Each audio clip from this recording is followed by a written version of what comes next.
नमस्कार मेरे प्यारे विद्यार्थी, मैं संदीप कुमार हिंदुस्तान इंग्लिश पॉइंट में आप सभी बच्चों का हार्दिक स्वागत करता हूं। आज हम लोग ज्योग्राफी में पार्ट 2 पढ़ेंगे। Geography part 2, question number 5। Question number 5 ध्यान से बोर्ड पर आप सभी बच्चे देखिएगा। 5 नंबर क्वेश्चन है, जल संसाधन। जल संसाधन के क्या उपयोग हैं? जल संसाधन के क्या उपयोग हैं? अथवा एक क्वेश्चन और है बच्चा, जीवन में जल का क्या महत्व है? ये दोनों क्वेश्चन आपका एक ही है ना? जल जो है वो एक प्रकार का संसाधन है। जल संसाधन है, मृदा संसाधन है, वायु संसाधन है। मतलब ऐसी चीजें जो मनुष्य की आवश्यकताओं को पूरा करती है, हम सब उसे संसाधन कहते हैं, है ना? आराम से संसाधन का परिभाषा आप लोग समझिएगा कि जो भी वस्तुएं हमारी आवश्यकताओं को पूरा करती है, वे सारी की सारी वस्तुएं संसाधन है। तो यहाँ पर जल संसाधन का उपयोग हम लोग को जानना है, या तो फिर जीवन में जल का क्या महत्व है। तो इसका जवाब सुनिएगा, ध्यान से देखिएगा। लिखा हुआ है, कहा जाता है कि जीवन की उत्पत्ति सर्वप्रथम जल में हुई है। हम सब जानते हैं कि जीवन की जो उत्पत्ति हुई है, ये जो हम लोग में जीवन है, हम लोग में जो जान है, उसकी उत्पत्ति सर्वप्रथम जल में हुई है। उसके बाद जल से स्थल पर पहुंची है। मतलब सबसे पहले उत्पत्ति जल में हुई है और बाद में जल से स्थल पर पहुंची है। जल है तो जीवन है, बात भी बिल्कुल सही है। भोजन के बिना हम लोग एक महीना से ज्यादा दिन तक जिंदा रह सकते हैं। भोजन के बिना कई दिनों तक जीवित रह सकते हैं, लेकिन जल के बिना, है ना, 2 से 3 दिन में आदमी मर जाए, है ना? इसलिए जल है तो जीवन है। क्वेश्चन भी एग्जाम में आता है कि प्राणियों में कितना प्रतिशत जल की मात्रा निहित होती है? तो 65%। तो प्राणियों में 65% और पौधों में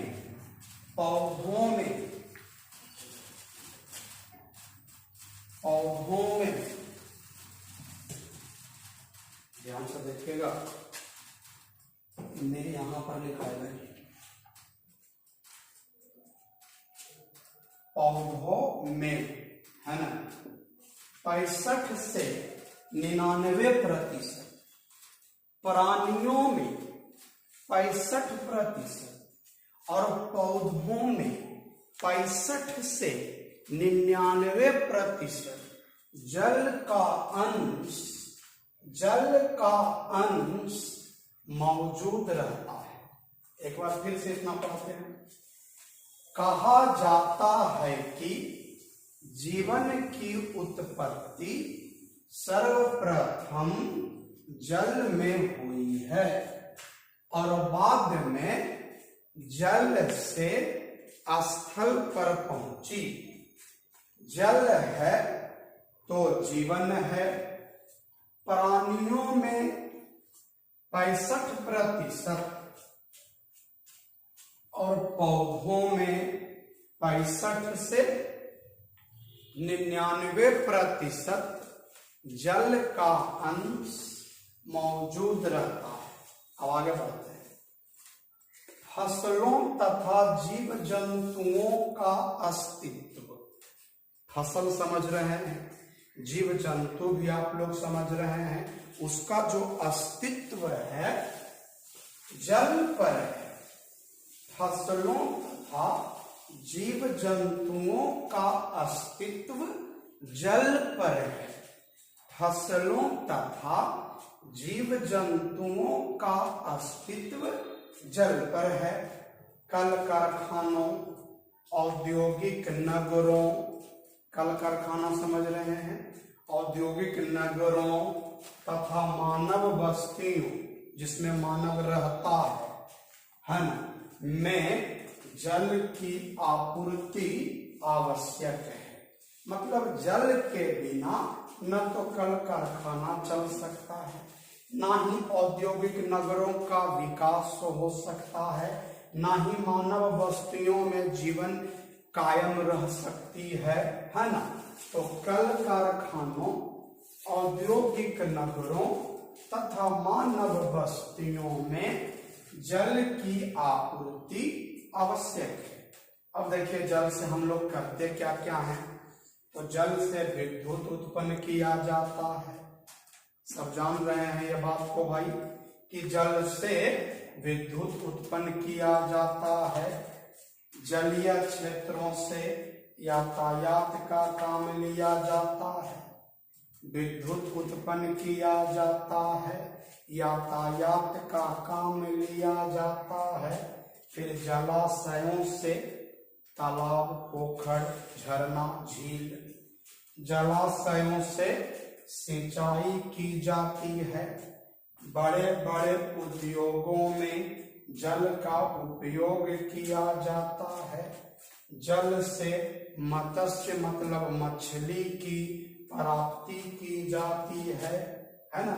तो देखिए क्या क्या बोले हम, जल से विद्युत उत्पन्न किया जाता है, जलीय क्षेत्रों से यातायात का काम लिया जाता है कल, है ना। उसके बाद आपका है जलाशयों से सिंचाई की जाती है। बड़े बड़े उद्योगों में जल का उपयोग किया जाता है। जल से मत्स्य मतलब मछली की प्राप्ति की जाती है। इस प्रकार जीवन में जल का बहुत महत्व है। इस प्रकार जीवन में जल का बहुत महत्व है। इसके बिना जीवन की गाड़ी नहीं चल सकती है। आप सभी बच्चे स्क्रीनशॉट ले लीजिए। Question number next 6 number. अंतरराज्यीय जल विवाद के क्या कारण हैं? एग्जाम में क्वेश्चन आ भी चुका है ये वाला। अंतरराज्यीय, अंतरराज्यीय का मतलब होता है ना, अपने ही देश के अंदर, राज्य के अंदर, मतलब एक राज्य से दूसरे राज्य में, है ना, उसके अंदर अंतरराज्यीय जल विवाद के क्या कारण। एक देश में बहुत सारे राज्य हैं, है ना, और उन राज्यों के आपस में अगर विवाद हो जाता है किसी बात को लेकर, किसी चीज को लेकर, किसी संसाधन को लेकर के, है ना, आपस में राज्यों के बीच जो विवाद हो जाता है वही आपका है अंतरराज्यीय जल विवाद, अंतरराज्यीय विवाद। और अगर जल के लिए विवाद हुआ है तो वो है अंतरराज्यीय जल विवाद। तो उसके क्या कारण है? तो जवाब देखिएगा। हमारा देश जो भारत है, भारत में ऐसी अनेक नदियां हैं जो एक से अधिक राज्यों के बीच से होकर बहती है। नदियां अपना रास्ता खुद चुनती है ना, और बाद में अंत में वो किसी सागर या महासागर या किसी खाड़ी में जाकर गिर जाती है। लेकिन वो नदियां कहाँ से आती है, उसका उद्गम स्रोत क्या है, वो पता नहीं चलता है ना। वो किसी न किसी पर्वत से ही निकलती है, लेकिन पता नहीं चलता। भारत में ऐसी अनेक नदियां हैं जो एक से अधिक राज्यों के बीच से होकर बहती। अब भाई कौन कौन सी ऐसी नदियां हैं? तो आपका उत्तर भारत में आपका गंगा है, पूर्वी भारत में ब्रह्मपुत्र है, दक्षिण भारत में आपका कृष्णा कावेरी। ऐसी ही नदियां हैं जो एक से अधिक राज्यों के बीच से होकर बहती है। उत्तर भारत में आपका गंगा है, पूर्वी भारत में ब्रह्मपुत्र है और दक्षिण भारत में आपका कृष्णा कावेरी है। विकास के इस दौर में, दौर मतलब यहाँ पर समय, मतलब ये समय विकास का है। तो विकास के इस समय में है ना, देश अपना विकास चाहता है, राज्य अपना विकास चाहता है ना, जिला अपना विकास चाहता है, प्रखंड और गांव अपना विकास चाहता है, एक परिवार अपना विकास चाहता है, एक व्यक्ति अपना विकास चाहता है ना। तो ये समय जो है विकास का समय है। हर कोई अपनी प्रगति चाहता है, हर कोई अपना विकास चाहता है। तो विकास के इस दौर में सिंचाई, विकास के लिए सिंचाई चाहिए, मत्स्य पालन, मछली पालन, बहुउद्देशीय परियोजना का निर्माण, पिछले वीडियो में इसके बारे में हमने बता दिया था। आदि कार्य जो है नदी से ही जुड़ा है। विकास के इस दौर में सिंचाई, मत्स्य पालन, बहुउद्देशीय परियोजना का निर्माण आदि कार्य नदी से ही जुड़ा है। एक से अधिक राज्यों के बीच, एक से अधिक राज्यों के बीच नदी जल के इस उपयोग को लेकर, नदी जल के इस उपयोग को लेकर कभी कभी आपस में विवाद की स्थिति उत्पन्न हो जाती है। नदी जल का उपयोग के कारण राज्य आपस में विवाद करने लग जाते हैं, है ना। तो एक से अधिक राज्यों के बीच नदी जल के इस उपयोग को लेकर कभी कभी आपस में विवाद की स्थिति उत्पन्न हो जाती है। यही है आपका अंतरराज्यीय जल विवाद, है ना। फिर से क्या पढ़ते हैं, भारत में ऐसी अनेक नदियां हैं जो एक से अधिक राज्यों के बीच से होकर बहती है। उत्तर भारत में गंगा, पूर्वी भारत में ब्रह्मपुत्र, दक्षिण भारत में कृष्णा कावेरी आदि ऐसी ही नदियां हैं। विकास के इस दौर में सिंचाई, मत्स्य पालन, बहुउद्देशीय परियोजना का निर्माण आदि कार्य नदी से ही जुड़ा है ना। नदी, एक से अधिक राज्यों के बीच नदी जल के इस उपयोग को लेकर कभी कभी आपस में विवाद की स्थिति उत्पन्न हो जाती है। अब इसी को आराम से कॉपी में लिखकर 3 से 4 बार अगर आप पढ़ लीजिएगा, बात आपके दिमाग में ऑटोमेटिक सेट हो जाएगा। स्क्रीनशॉट आप ले लीजिए।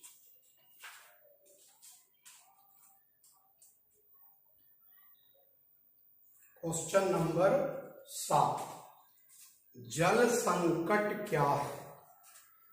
जल संकट क्या है? तो देखिए, जल संकट क्या है, इसको तो हम लोग नाम से ही मतलब समझ जाएंगे कि जल का उपलब्ध न होना। जितना मात्रा में हमें जल चाहिए अपनी आवश्यकताओं को पूरा करने के लिए, है ना, जल से संबंधित जितनी भी आवश्यकताएं हैं एक मनुष्य की, उसको पूरा करने के लिए अगर उसको जल उपलब्ध नहीं हो पा रहा है तो वही है जल संकट। है ना। तो देखिए क्या लिखे, जब विभिन्न आवश्यकताओं की आपूर्ति के लिए, जब विभिन्न आवश्यकताओं की आपूर्ति के लिए, विभिन्न आवश्यकताओं को पूरा करने के लिए पर्याप्त मात्रा में जल उपलब्ध नहीं होता है,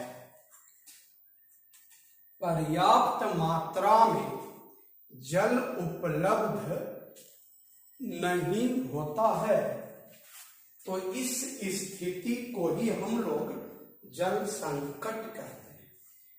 विभिन्न आवश्यकताओं को पूरा करने के लिए जब पर्याप्त मात्रा में जल उपलब्ध नहीं होता है, मैं फिर से बोलता हूं, जब विभिन्न आवश्यकताओं की आपूर्ति करने के लिए पर्याप्त मात्रा में जल उपलब्ध नहीं होता है, इसी स्थिति को हम लोग जल संकट कहते हैं। जल की अनुपलब्धता, उपलब्धता का विलोम शब्द है अनुपलब्धता, तो जल की अनुपलब्धता मतलब जल का उपलब्ध न होना, जल का उपलब्ध न होना जल संकट के रूप में जाना जाता है। 3/4 हिस्सा जल है, हम सब जानते हैं, लेकिन 1/4 हिस्सा स्थल है, तो समझिए कि सबसे ज्यादा क्षेत्र में जल है, पर पीने लायक जो जल है ना, वो बहुत ही कम है।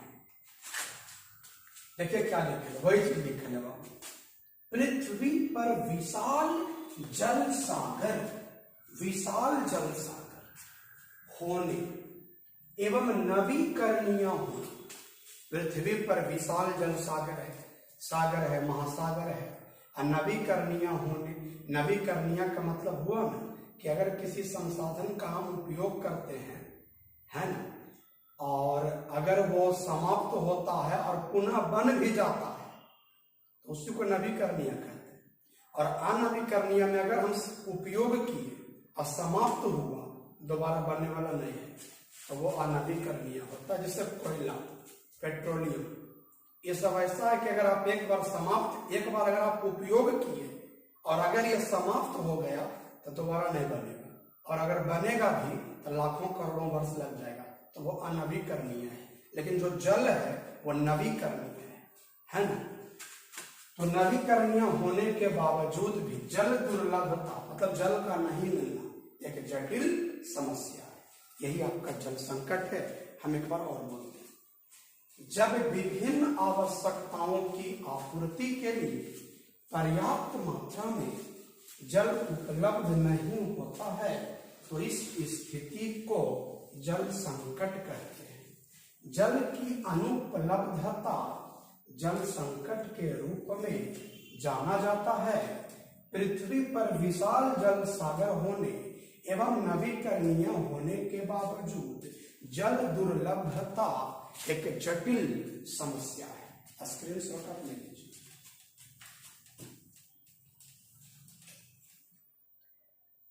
प्रश्न संख्या 8 बहुत ही अच्छा क्वेश्चन है। भारत की नदियों के प्रदूषण, भारत की नदियों के प्रदूषण के कारणों का वर्णन कीजिए।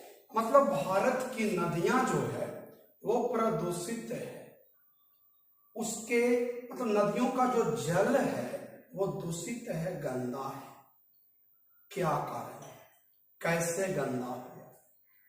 बहुत समय पहले नदियों का जो जल था वो पीने लायक था, लेकिन आज नदियों का जो जल है वो प्रदूषित है। कारण बताइए। तो कहा जाता है मेरे भाई कि सभ्यता का जो विकास होता है वो नदियों के किनारे ही होता है। बड़े बड़े शहर, बड़े बड़े नगर जो बसाए जाते हैं वे नदियों के किनारे ही बसते हैं। बड़े बड़े उद्योग धंधे, कल कारखाने भी नदियों के किनारे ही बसते हैं, नदियों के किनारे ही स्थापित किया जाता है ना। और यही सब चीज है, सबसे बड़ा यही सब कारण है नदियों के जल का प्रदूषित होने का। तो लिखते क्या है आंसर में वो देखिए। भारत में प्रायः नगर, नगर समझ रहे हैं शहर, एवं कल कारखाने, ये भी आप समझ रहे हैं, नदियों के किनारे अवस्थित हैं। जैसा कि अभी हमने बताया था, भारत में प्रायः नगर एवं कल कारखाने नदियों के किनारे अवस्थित हैं। इन नगरों के गंदे जल, अब हमारा जो शहर है, जिस शहर में हम लोग रहते हैं, आप लोग रहते हैं, उस शहर का जो नली है या तो फिर जो नाला है, उसका जो गंदा पानी है वो कहाँ जाकर गिरता है? वो जाकर गिरता है नदी में।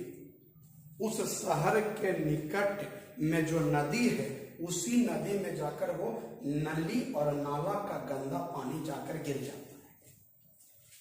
तो इन नगरों के गंदे जल और कल कारखानों के कचरे, कल कारखाना का जो कचरा होता है उसके बारे में बात हो रहा है।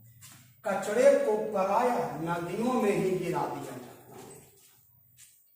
साथ ही साथ कृषि में उपयोग किए जाने वाले, कृषि में उपयोग किए जाने वाले रसायन, उर्वरकों, कीटनाशकों के जल में मिल जाने के कारण ही नदियों का जल प्रदूषित हो जाता है। एक बार और सुनिए, भारत में प्रायः नगर एवं कल कारखाने नदियों के किनारे अवस्थित है। इन नगरों के गंदे जल, कल कारखानों का जो कचरा होता है, नदियों में गिरा दिया जाता है।